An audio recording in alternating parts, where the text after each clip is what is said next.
Right, a very good afternoon. I would be presenting this work titled Indications, Practice Pattern of Immune Modulation and Outcome of Repeat Optical Penetrating Keratoplasty.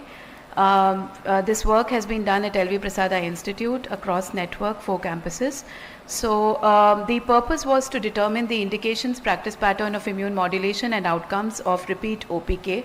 The background of this study comes from the fact that we all understand that graft survival reduces as the number of repeat PKs increase, and major studies in this regard are more than 2 decades old, and with the number of keratoplasties reaching a plateau, I think it's time to look at our repeat grafts. Corneal collaboration transplant study from 1994 told us that rejection increases approximately 1.2 folds with each extra graft. A study from India from RPC in 2005 told us that regrafts have a 47% rate of failure. A very recent study from Singapore evaluated a specific subset of PK-PK regraft.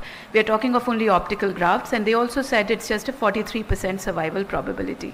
Most of the previous studies included therapeutic as well as lamellar grafts, so the data was skewed as well as could have given us the information which was not absolutely only for OPKs.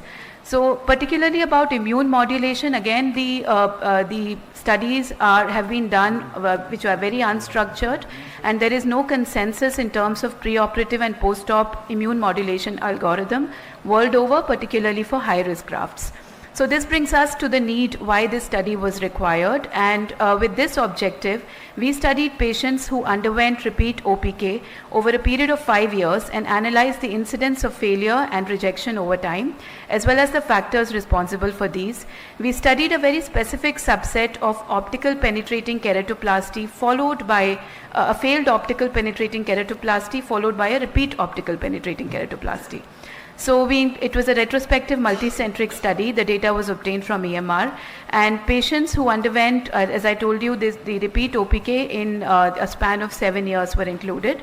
And the primary outcome measure was graft survival, which was defined as a clear graft at last follow-up, and graft failure was loss of clarity at last follow-up.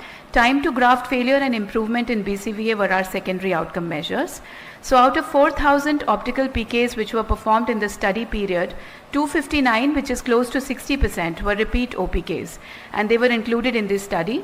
Males were more, 60% were males, and the decade-wise distribution, if you see, these are mostly young adults which are economically viable population, and hence all the more important to study them.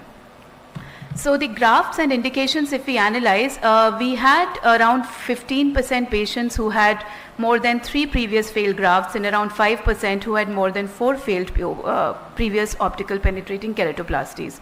And a lot of them were monocular patients, which again adds value to this particular subset of patients. The most common indications of primary OPK was non-HSV corneal scar. The other indications are listed in this table, and the last OPK, as we can see, documented rejection was documented in around 43% patients, and that's why the graft failed.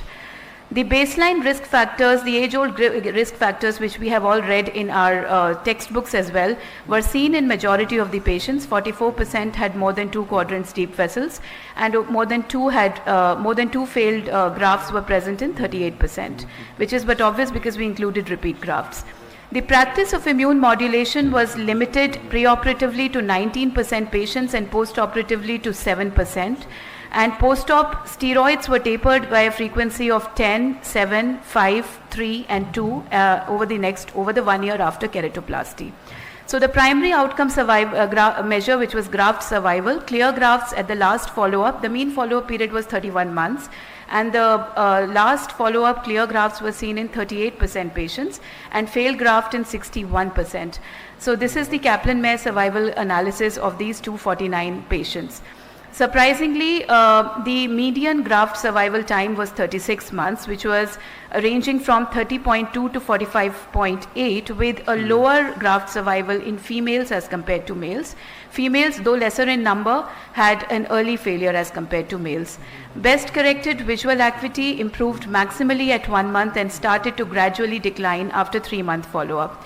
So in the univariate analysis, if you see, the dystrophy came out as an important risk factor of if we studied the clear versus failed graft. But when we did a multivariate analysis, several things like age, prior TPK, anterior segment dysgenesis, corneal scars post-infections, even non-HSV, more than 2-quadrant vascularization, use of preoperative immune modulation, and more than 3 grafts showed a significant correlation with graft failure.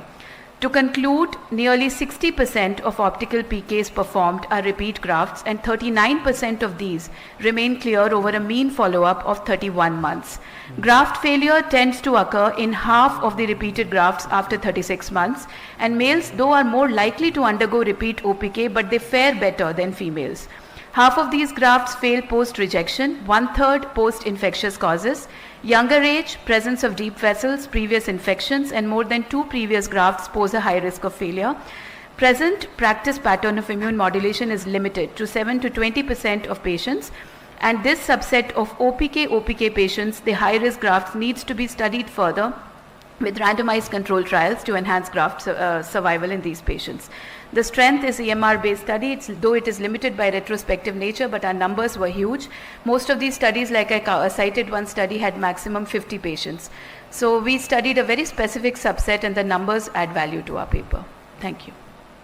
Excellent paper, and you really covered one specific topic very nicely, and kudos for that. I just wonder, you might have also looked at the data of EK following OPK. Correct. Yeah, and was that a lot more encouraging? Yes, thankfully so. Yeah. That's a separate study, but I just simply, when we were looking, initially we started with that only. Yeah. All regrafts. Yeah. Then I realized that most of the papers are skewed towards that because EK does so well. Yes. But this is a subset, and monocular patients tend to undergo more OPK. So I think we need to focus on immune modulation, do some randomized control trials in this particular subset. Thank you. Interesting. Sorry, Aruba. Just an interesting observation. You mentioned that ladies tended to have higher failure rates. Is that a social thing, or do you think it was something to do with? Yeah. So it is a possibility. It's social because they present late, even if they have symptoms of rejection. That is one reason. Second reason, actually, there are studies where donor gender and the recipient gender have also been seen that if there is a mismatch, there is higher chances of rejection. Correct. And male donors are more common than female donors. So it's a possibility. I am planning to go back and see the donor gender and try to correlate that. Good. Thank you. Great.